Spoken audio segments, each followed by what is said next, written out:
Today is part 2 of a talk about Sabbath. Not just Sabbath that you may have learned about from early religious tradition that means taking a day and not doing anything in that day, not writing bills or checks, but preparing for that day and stopping everything. But Sabbath as it comes to us today, a modern day Sabbath with a metaphysical meaning. Is there something to this idea, to this notion of a sacred tradition that has been passed down to us? And what does it mean to us today? In early times, not to uphold the commandment of keeping the Sabbath was punishable by death. Today, I believe it's no different. Not keeping the Sabbath is punishable by death. Not that someone's going to come after you, but that we as human beings, right? If you were here for the film last Friday, we saw the power of the heart. And in the film, Mark Nepo talked about that we as human beings are one of the only species that really is able to live as the walking dead. To walk around but be dead. To have life but not have life. And I think that that is the death.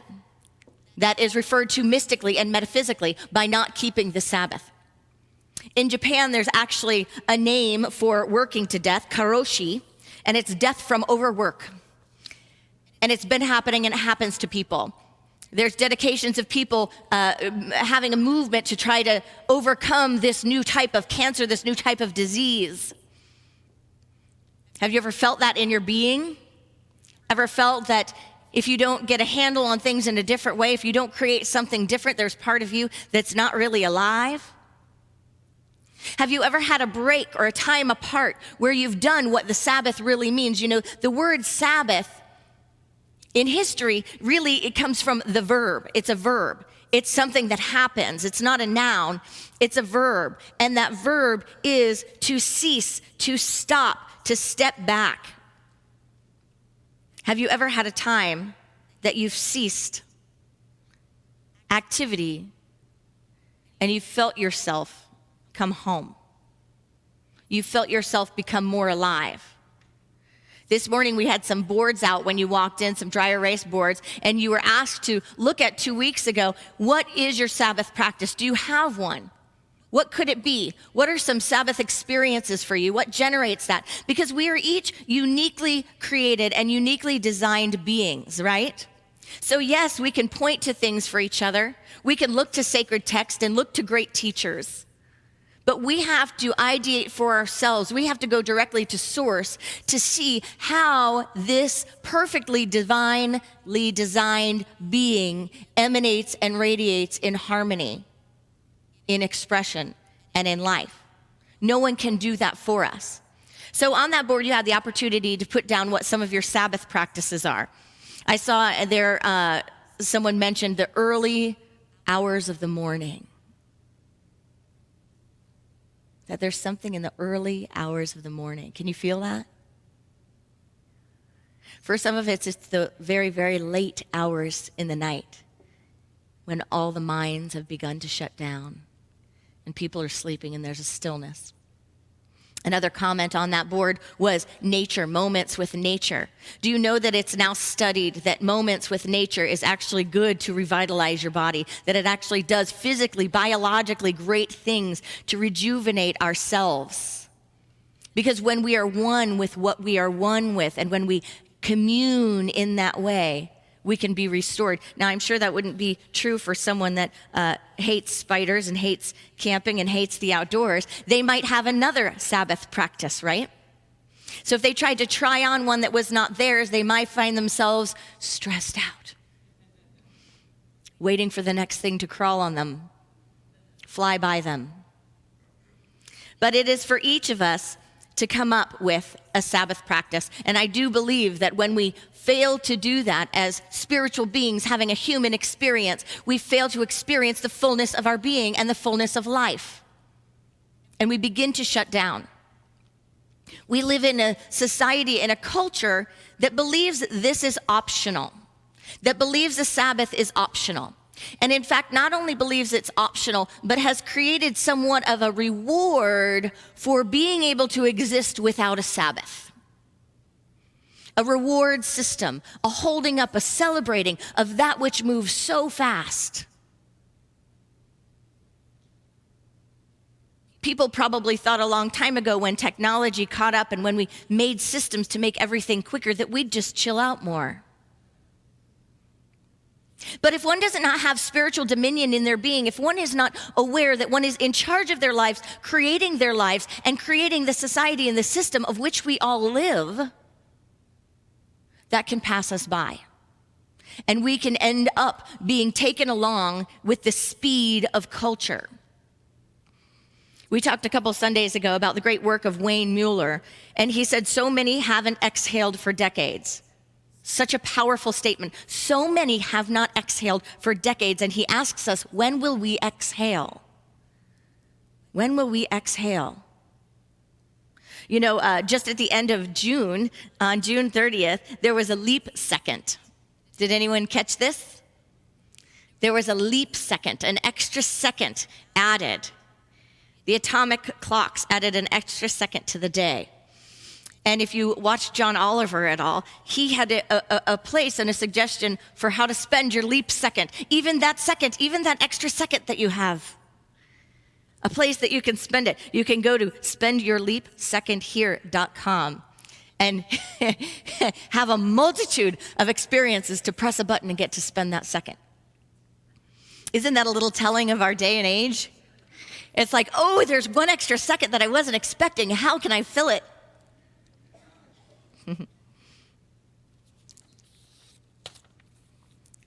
We would think that advancements would lead to progress all around. But if advancements don't lead to spiritual progress, they lead to nothing. If advancements don't lead to spiritual progress, they lead to nothing. I think that's a rule that goes across boundaries. It deals with money, it deals with time, it deals with family, it deals with relationships. If there's not spiritual progress, it doesn't matter what you have, it leads to nothing. Because we are beings created of consciousness, swimming in consciousness. And until we're aware of that power and that charge and that calling,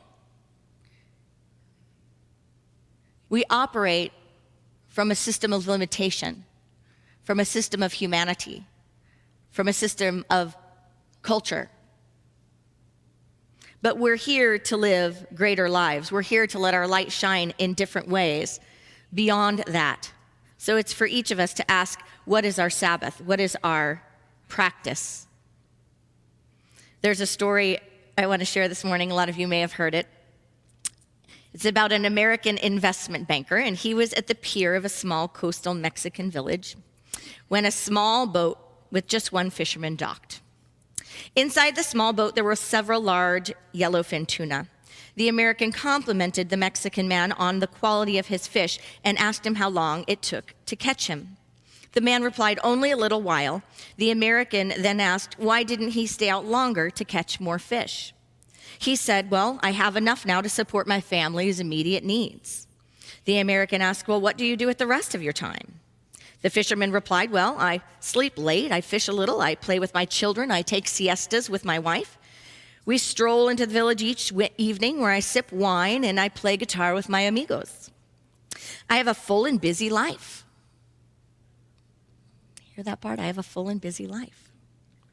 The American scoffed. I'm a Harvard MBA and I could help you. You should spend more time fishing and with the proceeds buy a bigger boat.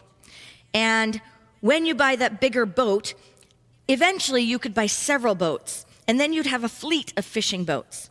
And instead of selling your catch to a middleman, you would sell it directly to the processor, and eventually you could open up your own cannery. You would then control the product, the processing, and the distribution. Are you starting to get tired already? You would need to leave this small coastal village and move to Mexico City and then to LA and eventually New York City, where you would run your expanding enterprise. The fisherman asked, but how long will all of this take? To which the American replied, 15 to 20 years. But then what? The fisherman replied. The American laughed and said, "That's the best part. When the time is right, you would announce an IPO, sell your company stock to the public, and become very rich, and you would make millions."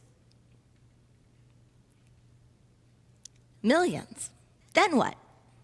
The American said, "Then you would retire, move to a small coastal fishing village where you would sleep late, fish a little, play with your kids, take siestas with your wife, stroll to the village in the evenings where you would sip wine and play your guitar with your amigos."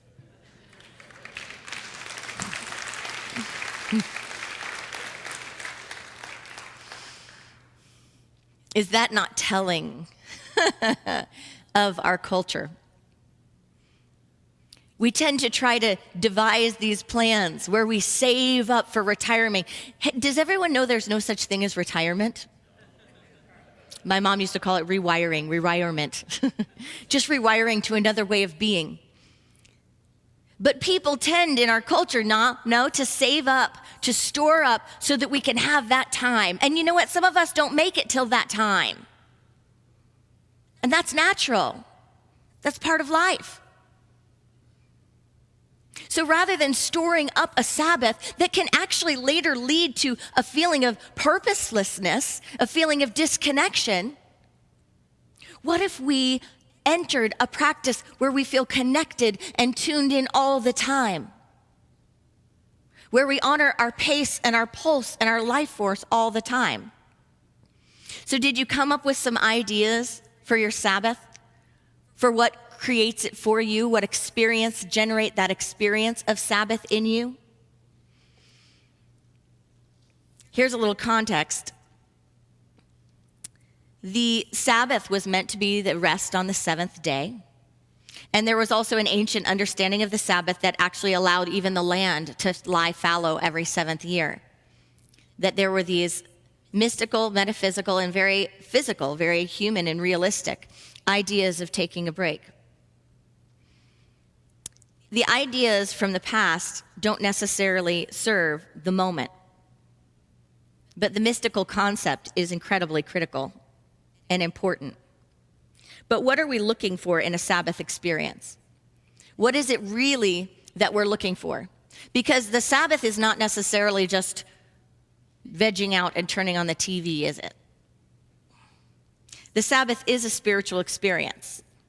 Charles Fillmore talks about the Sabbath, and he says this. He says, "The true Sabbath is that state of spiritual attainment where man ceases from all personal effort and all belief in his own work and rests in the consciousness that the Father or the source abiding in me does his work, that the source in me does his work." He says, when we understand the true spirit of the Sabbath, we cease following prescribed rules laid down by a church and open our mind to rest in God's peace. We rest from outer work, cease daily occupation, and give ourselves up to the study of spiritual things. So he talks about it's that time to spend with the source. And what is that source? Fillmore says, one spirit mind. God is the one spirit mind in which all ideas of life, love, substance, intelligence, and power originate. So then the Sabbath then must be an experience that we feel like we're communing with these ideas of source, where we're communing with love, we're communing with life, we're communing and intuiting substance and our spiritual perspective, our spiritual lives, not this physical life, not this human life. So an activity like television that may tether one part of the brain, well, that may be good for checking out the brain. But it's not necessarily good for infusing the spirit and rebooting. A Sabbath is really about a reboot. So it's ours to look for times. What are the times and what are the practices where you take all of your tentacles that are out in other areas of life, of consciousness, of awareness, all over, that are stretched out, reaching out, sourcing other things, and you start to one by one pull them back. So you take the energy that is focused on the past and you engage in the verb, the experience of Sabbath, and you draw it back. You take whatever is going on in the future, the thoughts about the future, and you just draw that one back. You take the tentacles, even that are identified with our roles as parent, mother, daughter, sister, friend, and you draw them back into self. You bring them home. You take any energies that are spending their time problem solving, issues, dreaming even of greatness, and you draw them back and you bring them home. Can you sense that? Can we sense that? What it feels like to bring all of our energy right back here. To feel ourselves beyond time and space. Beyond everything we identify with. Our jobs, where we live, our bodies, our families, our lives, our physical lives. Draw it all back. When we get an experience of this, a real experience of this, then we can recognize how critical it is. Because we realize how so much of the time we go running with our energy spreading out all over the place. And there's nothing wrong with that unless you never come home. We're actually built for engaging and exchanging energy. We're built for movement. We're built for action. But there is a critical action that is left out of that building. And that's the Sabbath. That's the coming home, to renew, to restore. And there is a practice perfectly designed for each one of us in the mind of creation that will create that experience. The issue is there's no one to give us permission to do it. And there's no one to tell us how it's done. And there's no parent to sit down and say, this is how you will spend your day. This is how you will spend your time. But it's no less critical. Just like when you're busy, imagine those times when you're busy, when you feel the most flustered you could possibly feel. When you feel like thoughts are just flying out of your head, you're bombarded with things, you have anxiety. Can you feel that? Just feel it when you're running around like a chicken with its head cut off.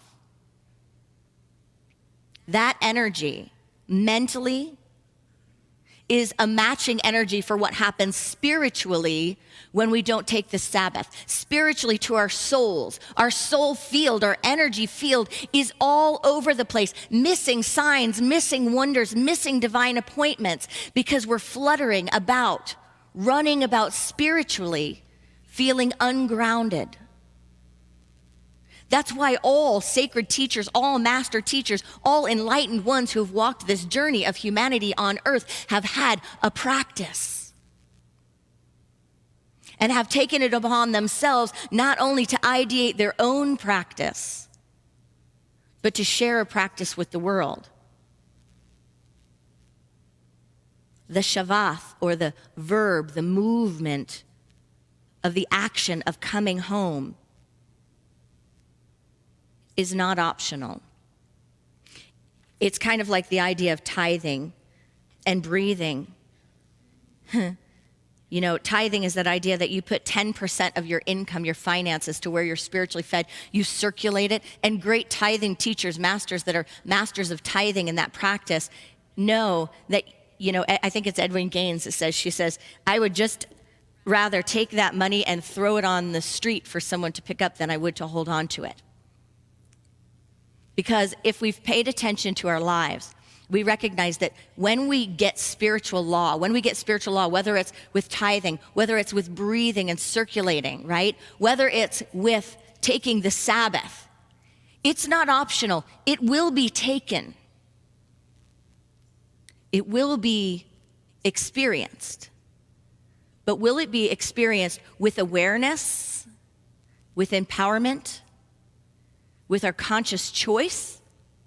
Or will that 10% just leak away into things and we can't even find where it went? And what happened at the end? We didn't even create anything powerful. We didn't even create anything powerful with it. It just got pittered away in life, and here we are recognizing that we could have done something powerful with it. And the same thing that happens with the Sabbath is that we have that time that is needed for rest, needed for break. Do you know that my body knows exactly when it can get sick?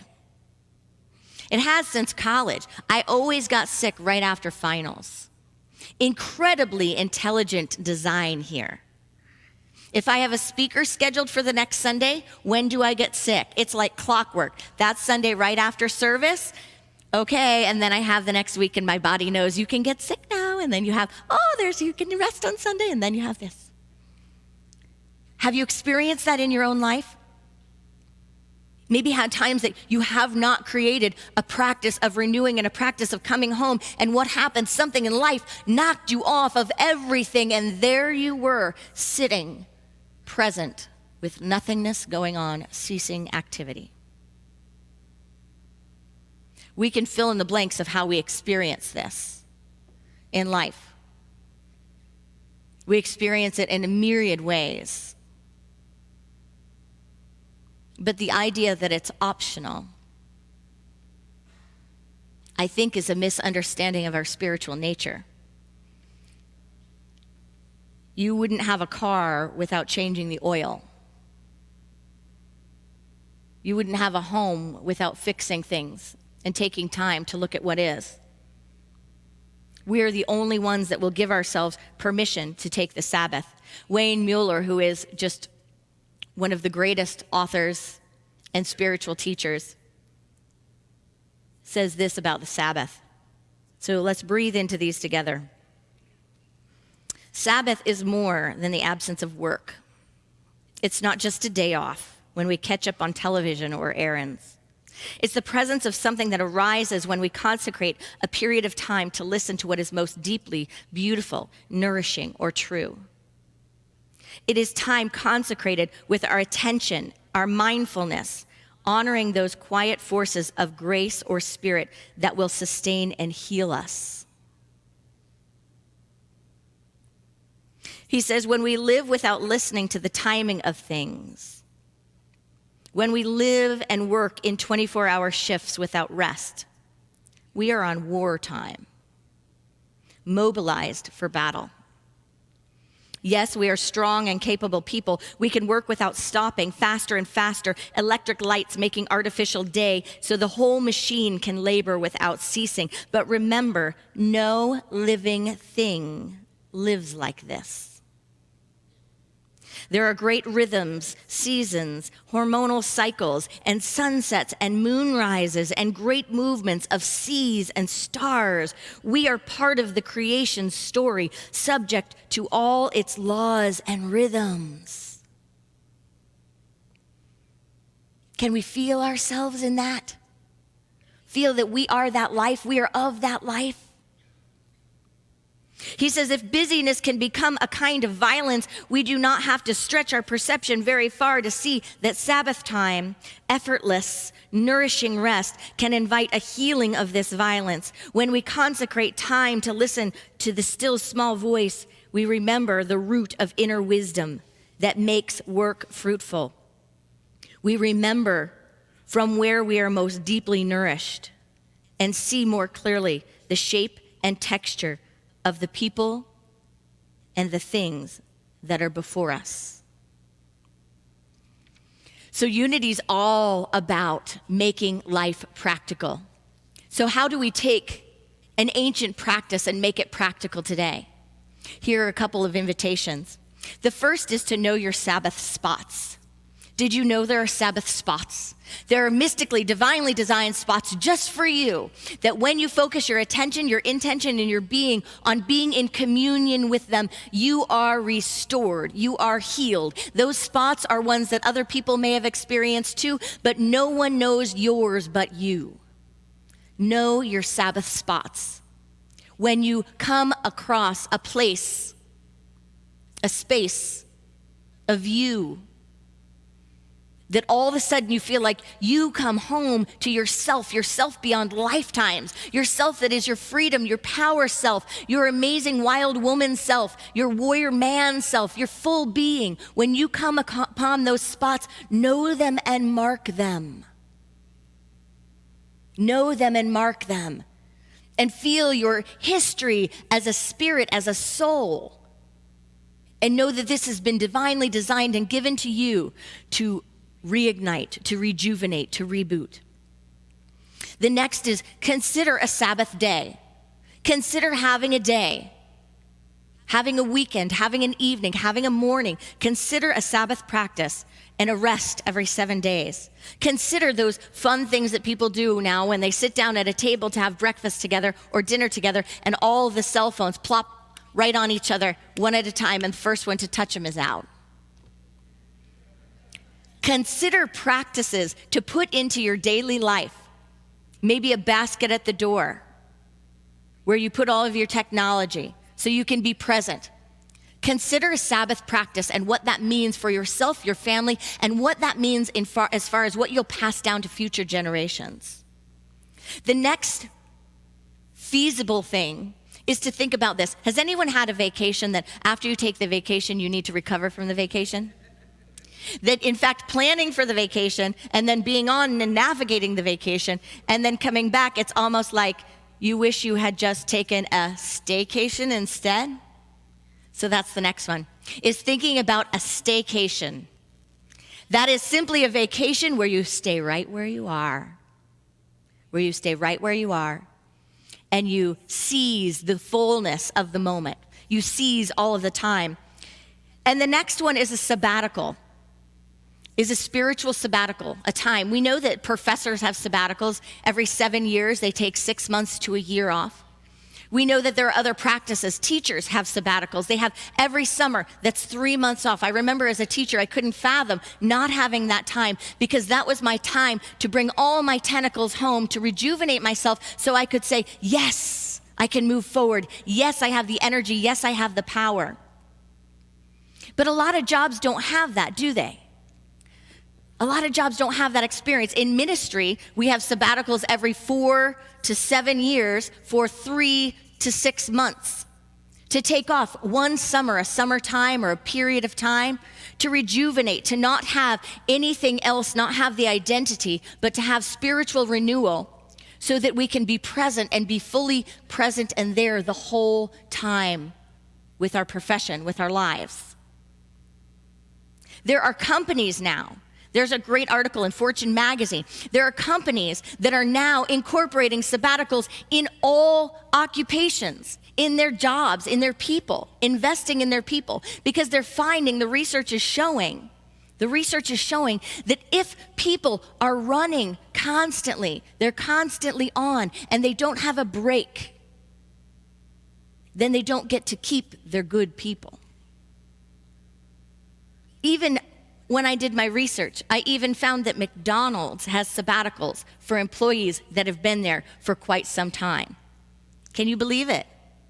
Meetup, eBay, McDonald's, Schwab, Morningstar, Quick Trip, FedEx, Gentech, General Mills. They're starting to look beyond the surface of life and beyond people as products and recognize that people are beings, and that when we honor their rhythms and we honor their cycles, they show up in the fullness of their spirit. And when we lift one up, we lift everything. When we lift one up, we lift everything. So are we willing to stand for this world, to create this world? Because we create it, do we not? We create it. We forget that. We forget that when we say they do this, or the government or the system, or it's like this, or the companies, we forget our power to create. When I was in college, I lived in Australia for a bit, and it was while I was at the end of college and I was contemplating taking a year off to travel the world, and everyone in the States, not everyone, but some of the people in the States that were very business-minded said, you'll never get a job. You will never get a job in the United States if you have nothing on your resume for 6 months, anything more than 3 months after college. After you graduate, forget it, you won't get a job. And you know what they said in Australia? You will not get a job if you don't have at least 3 months to 2 years where you are not in a job after college. You know why? They won't want to hire you because they know you haven't gone out and done your thing. They know that you're someone that is now a loose cannon that's going to need that break, need that time, need that 3 months, need that 6 months. They want you to go out and do it and come back, now work. Now be in this system. But they wouldn't even hire you. See that contrast? We create it, friends. And it will only be created when one by one, individually, we step into our power to co-create, and we stop acting like the world is happening to us, and we start celebrating that the world is happening through us. And when I pioneer these expanses of being, I make way for all souls after me to have a better experience of life on earth. Amen?